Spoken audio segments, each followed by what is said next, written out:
देख रहे हैं जागृति न्यूज मुजफ्फरपुर। कुर्नी विधानसभा क्षेत्र 93 से जनसुराज पार्टी के प्रत्याशी मोहम्मद अफरोज आलम ने की प्रेस वार्ता, क्या कुछ कह रहे हैं, देखिए एक रिपोर्ट।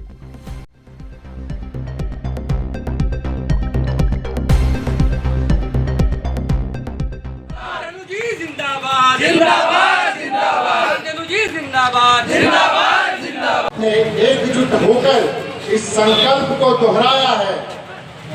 मैं आपको यकीन दिलाता हूँ।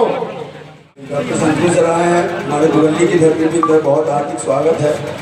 और बाकी लोगों का राहुल जी है, अफरोज भैया हैं, अभिषेक मुन्ना जी, साहब जो नए ज्वाइनिंग भी किए हैं, जनसुराज के लोगों का बहुत बहुत हार्दिक स्वागत है। उन लोगों से हम लोगों की मदद मिलेगी। मैं बस एक ही चीज कहूँगा, आप सब अफरोज आलम को और अफरोज आलम बन जाओ। ये दुरंडी जनसुराज का था, है और रहेगा। ये जनसुराज बोल रहा है, ये प्रशांत किशोर बोल रहा है। बस एक बार जय बिहार का नाम आ जाए। जय बिहार, जय जय बिहार, हमारे बीच में मुन्ना चौधरी पूरे प्रखंड में, पूरे विधानसभा क्षेत्र में कड़ी मेहनत कर ही रहे हैं। और हम लोगों को केवल एक ही बात ध्यान में रखना है कि हम लोग जीत रहे हैं।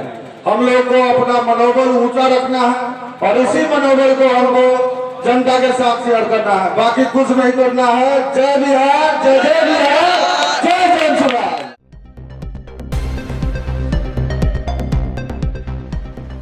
यहाँ आए हुए मीडिया बंधुओं को मेरा नमस्कार है। बिहार में एक आंधी, एक तूफान, एक जन सैलाब चल पड़ा है जिसका नाम जनसुराज है। और आपको पटना के सत्ता में 14 नवंबर को जनसुराज बैठी हुई दिखाई देगी। यदि जनसुराज की जीत हो रही है तो क्या बदलाव होगी? जनसुराज पिछले 3 वर्षों से बिहार के जनता के मुद्दों को लेकर चला है, उसकी लड़ाई लड़ रहा है।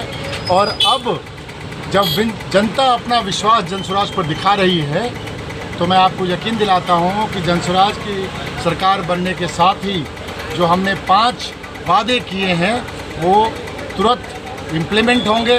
सबसे पहला जो शिक्षा का सुधार है, वो जो गरीबों की जो हमारे वृद्धावस्था पेंशन और विधवावस्था पेंशन है उसको बढ़ाकर 2000 रुपये।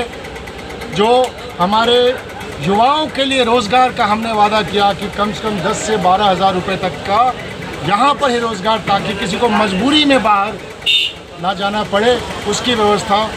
महिलाओं को कम ब्याज दर पर लोन की व्यवस्था और किसान भाइयों के लिए नगदी फसल में मजदूरों की व्यवस्था मनरेगा से जोड़कर। इन सब के साथ 2 चीज़ें और हम कह रहे हैं आपको कि ये जो फर्जी शराब बंदी लगी है बिहार में, उसको भी हम उतारेंगे, क्योंकि उससे युवाओं का सबसे बड़ा नुकसान हो रहा है। आज बिहार में बिहार के युवा सूखे नशे की तरफ बढ़ रहे हैं। शराब के होम डिलीवरी में, ब्लैक मार्केटिंग में यहाँ का युवा अपराध में घुस रहा है और बिहार सरकार को हमारे राजस्व की नुकसान भी हो रहा है। इसके अलावा जो पिछले 20 सालों से जिन नेताओं ने भ्रष्टाचार किया है, एक त्वरित आयोग बनाकर, एक त्वरित टीम बनाकर उस भ्रष्टाचार में लिप्त लोगों के ऊपर हम कार्रवाई भी करेंगे। और ये जो घूसखोरी पंचायतों में, ये जो दलाली की व्यवस्था है, उसके ऊपर हम रोक लगाएंगे। जनसुराज को देख करके एक तरह कहा जाए कि महागठबंधन के लिए मिला गई है, बोल रहे हैं कि हर घर में सरकारी नौकरी दिया जाए, क्या कहते हैं? भाई देखिए, बिहार में अगर जितनी भी सरकारी नौकरियां हैं, अगर आप गिनती करेंगे तो मात्र 26 लाख है।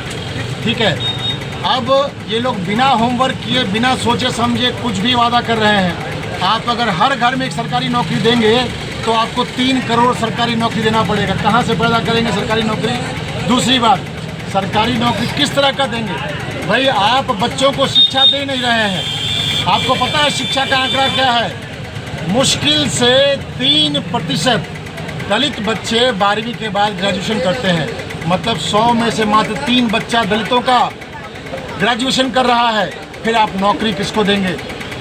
मात्र 5 बच्चा 100 में अति पिछड़ों का आपका ग्रेजुएशन कर रहा है। तो आप आरक्षण किसको देंगे और नौकरी किसको देंगे?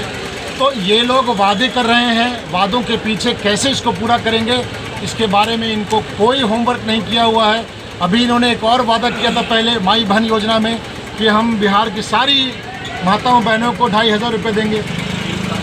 अरे भाई, जब आप हर महिला को 2500 रुपये देंगे तो उसका जो कुल खर्च है बिहार के पूरे बजट से ऊपर चला जाता है। तो पैसा है ही नहीं आपके पास, आप खाली अलाय बलाय करके जो है सो वादे कर रहे हैं। तेजस्वी यादव एक बड़ा सवाल है। तेजस्वी यादव खुले मन से कह रहे हैं कि जनसुराज जो है बीजेपी के इशारों पर काम कर रही है। अगर हम बीजेपी के इशारों पे काम कर रहे होते तो आज हमारे टारगेट पे सम्राट चौधरी, दिलीप जायसवाल, अशोक चौधरी, ये कौन है, मंगल पांडे, कौन लोग हैं? महागठबंधन के लोग हैं। हम उन हर लोगों के पीछे पड़े हैं जिन्होंने बिहार को बर्बाद किया है। हम महागठबंधन के भी पीछे हैं क्योंकि बिहार को जंगल राज में ले जाने का काम उन्होंने किया है। हम आज के जो एनडीए सरकार है उनके पीछे भी हैं क्योंकि बिहार की दुर्दशा, बिहार के बच्चों को मजदूर बनाने का काम एनडीए की सरकार ने किया। देखा गया कि एनडीए में कि आपने सवाल पूछा, नवंबर 2023, डेट याद रखिएगा, नवंबर 2023 में विधानसभा में खड़े होकर हमारे मुख्यमंत्री ने कहा था कि जातिगत सर्वे में जो हमारे गरीबी रेखा में जो बहुत पिछड़े समाज के हमारे परिवार हैं 95 लाख, उनको हम 2-2 लाख रुपए की अनुदान राशि देंगे। ये वादा उन्होंने विधानसभा के पटल पर नवंबर 2023 में किया था। अब 2 साल गुजरने के बाद आप देखिए उन्होंने 10-10 हज़ार रुपये किसको दिया है? जीविका महिलाओं को दिया है। वो जो उन्होंने गरीब तबके के लोगों को आर्थिक सहायता देने का वादा किया था उसके ऊपर कोई बात नहीं हो रही। लेकिन जब अब चुनाव आया है तो चुनाव में एक झुंझुना उन्होंने पकड़ाया है, वो भी जीविका महिलाओं की। और ये जो कह रहे हैं कि सभी महिलाओं को दिया, आप जाके पूछिए किसको मिला है? सिर्फ जीविका महिलाओं को मिला है। और ये 10 हज़ार रुपये अनुदान राशि नहीं है, ये लोन के रूप में मिला है। और ये भी उनको ये कहा गया है कि अगर आप इसको खर्च पाएंगे तो हम आपको और पैसा देंगे। सम्राट चौधरी बोल रहे हैं कि वापस नहीं करना है। भाई देखिए, सम्राट चौधरी क्या बोल रहे हैं, उनके बात का कोई वैल्यू है? वो अपने बारे में खुद नहीं ठीक से कह पाते हैं कि वो 7वीं पास हैं कि 10वीं पास हैं कि डॉक्टरेट हैं, तो क्या बोलेंगे? ठीक है। और अमित शाह ने बोला है कि नहीं बोला है कि वो लोन है? विपक्ष करे कि जनसुराज सिर्फ प्रचार है, जमीनी हकीकत क्या है? जमीनी हकीकत आप अपना कैमरा यहाँ से घुमा के देख लीजिए। जमीनी हकीकत ये है कि बीजेपी सरकार जनसुराज से इतनी डरी हुई है कि छठ महापर्व में जब उन्होंने कहा था कि हम 1500 ट्रेनें स्पेशल चलाएंगे, आज उन्होंने कोई सुविधा नहीं दी है हमारे बिहार के भाइयों को छठ में आने के लिए। लेकिन मैं आपको इसके बाद भी वादा देता हूँ कि जनसुराज के लिए लोगों का संकल्प इतना मजबूत है कि चाहे उनसे छठ मिस हो जाए, चुनाव मिस नहीं होगा। चुनाव तक वो सारे हमारे जो मजदूर भाई हैं वो आएंगे और इस व्यवस्था को बदलने के लिए जनसुराज को वोट देंगे। आपको बिहार और कुढ़न्नी का जो भविष्य है 6 तारीख को बैलेट बॉक्स में सील हो जाएगा और 14 तारीख को हम निश्चित रूप से कुढ़न्नी में जनसुराज का विधायक देखेंगे और पटना में जनसुराज की सरकार। पूरी मजबूती से मैदान में 243 सीट पे पूरे बिहार में चुनाव लड़ रही है और इस बार जनसुराज की सरकार बननी तय है, क्योंकि जब हम जनता के बीच में गए हैं 11th आवर में हमें टिकट मिला, हम लोगों ने गए वहाँ चुनाव में नॉमिनेशन किया। लेकिन जब जनता के बीच में इधर 4-5 दिनों से लगातार प्रयास कर रहे हैं घूमने का, तो जहाँ हम जा रहे हैं रूट इससे है, मालूम हुआ कि विभिन्न क्षेत्रों से फ़ोन आ रहा है कि आप मेरे यहाँ नहीं पहुँच रहे, मेरे यहाँ नहीं पहुँच रहे, मेरे यहाँ नहीं पहुँच रहे हैं। सुबह से रात तक फ़ोन पे कम से कम 500 से 1000 फ़ोन आता है कि मेरे क्षेत्र में आइए, हम लोग जनसुराजी हैं, मेरे क्षेत्र में आइए, हम जनसुराजी हैं। सुबह घर से जब 6 बजे निकलना चाहते हैं तो 100-200 खर्च करता खेल लेता है कि आज वहाँ क्षेत्र बचा हुआ, वहाँ लोग खोज रहे हैं, आज वहाँ खोज रहे हैं। रात में जब 1 बजे 12 बजे हम लोग क्षेत्र में रहते हैं तो लोग कहता है यहाँ आ जाइए।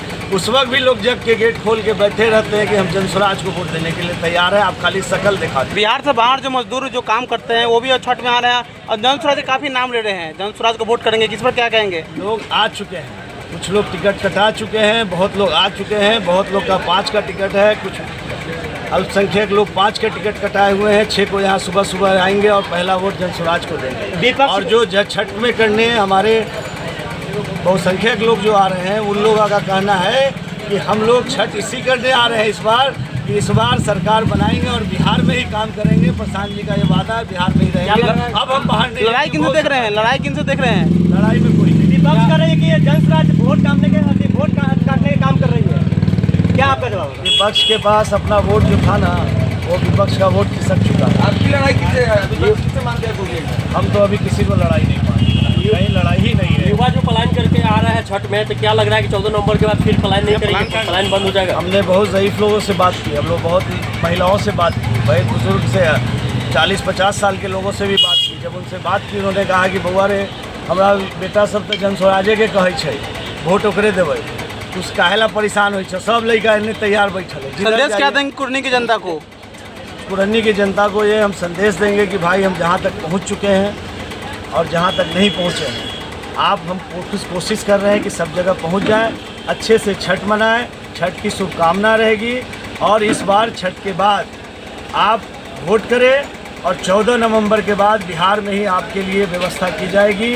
12 से 15 हज़ार की नौकरी यही मिलनी है और यहाँ किसानों को फ़ायदा होना है, नकदी फसल का होना है, मज़दूरों को मनरेगा से जोड़ना है डायरेक्ट किसान से, और जो पलायन बाहर गए हुए हैं उन्हें रोक के यहाँ रखना है और 2000 वृद्धावस्था पेंशन करना है।